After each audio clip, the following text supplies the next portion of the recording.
สวัสดีครับกบนะครับเดี๋ยววันนี้เราจะมาถ่ายภาพอาหารกันซึ่งตัวที่เราจะใช้ถ่ายวันนี้ก็คือนี่เลยขนมเปี๊ยะอ้าวกล้องไม่โฟกัสเว้ย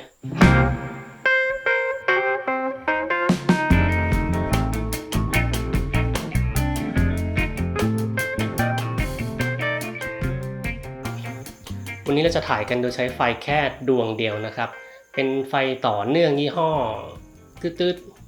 กำลังไฟ60วัตต์นะครับราคาค่อนข้างดีทีเดียวประมาณ 3,000 ปลายถึง 4,000 เท่านั้นเองซึ่งปกติไฟเดี๋ยวนี้เขาจะใช้ในงานวิดีโอกันส่วนใหญ่นะครับแต่วันนี้เราจะมาใช้ไฟต่อเนื่องตัวนี้แหละมาถ่ายภาพนิ่งกัน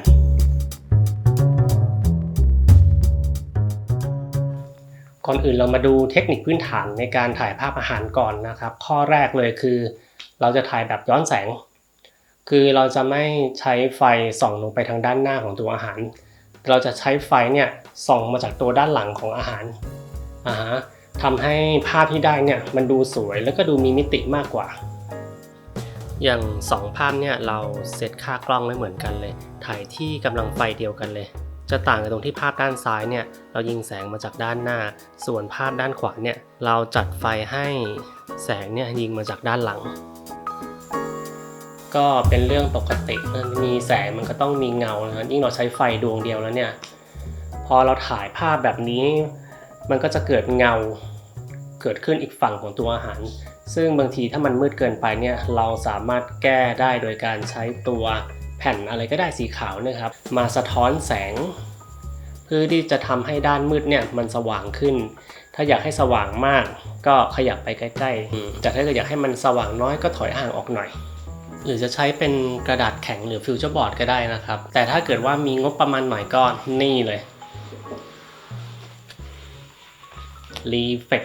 Shopee Lazada เพียบเลยครับกล้องที่เราใช้ถ่ายวันนี้ก็จะเป็นตัว Canon 6D นะครับส่วนเลนส์ที่เราใช้ก็จะเป็นตัวนี้เลย Sigma 70-300 นะครับเพราะว่าวันนี้เราถ่ายอาหารที่ค่อนข้างเล็กดังนั้นระยะเลนส์ที่เราใช้เนี่ยต้องไปทางเทเลนิดหนึ่งจริงๆก็ไม่ดิ้นนะ300เนี่ย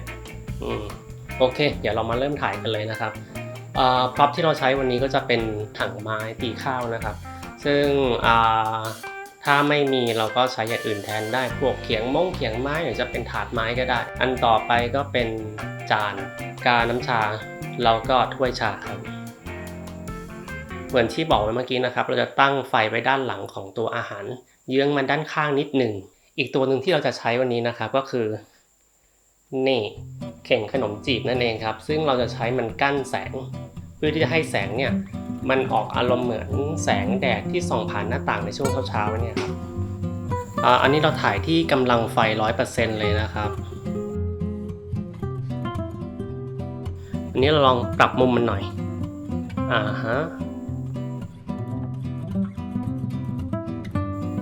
ต่อไปก็เป็นตัวขนมเปี๊ยะนะครับ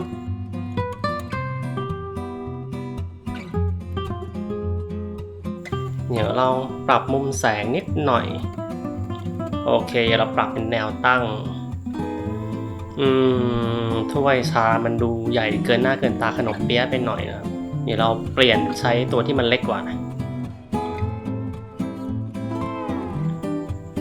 เติมชานิดนึงโอเคคราวนี้เราจะหั่นให้มันเห็นไส้ด้านในด้วยมันจะได้ดูภาพจะได้ดูมีอะไรมากขึ้นหน่อย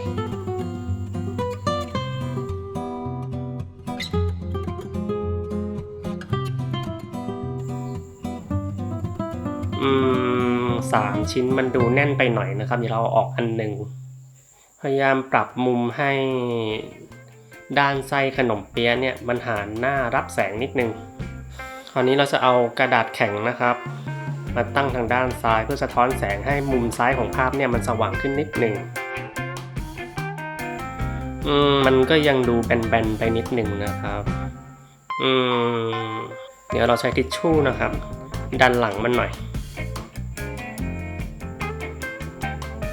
ให้มันหันมายิ้มให้กล้องนิดหนึ่ง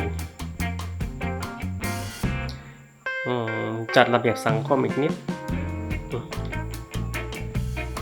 แล้วเราใส่ตำนานรักดอกเหมยเข้าไปหน่อยโอเคภาพที่ได้ก็จะประมาณนี้นะครับ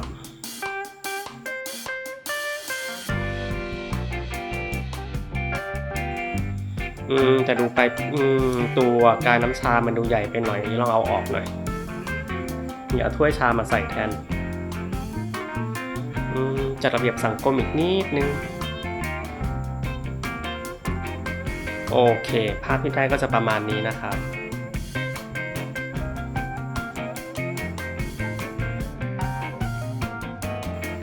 ก็ลองเอาไปทำกันดูนะครับคือมีกล้อง1ตัวมีไฟมีพร็อพก็ถ่ายได้แล้วนะครับเดี๋ยวจะเลือกพร็อพให้มันเข้ากับตัวอาหารหน่อยนั่นเองส่วนใครมีคำถามหรือว่าสงสัยอะไรก็ไปเสิร์ช Google เอาเองแล้วกันนะครับสำหรับวันนี้ก็ขอบคุณทุกคนนะครับถ้าชอบก็ฝากกดไลค์กดแชร์แล้วก็กด Subscribe ด้วยนะครับ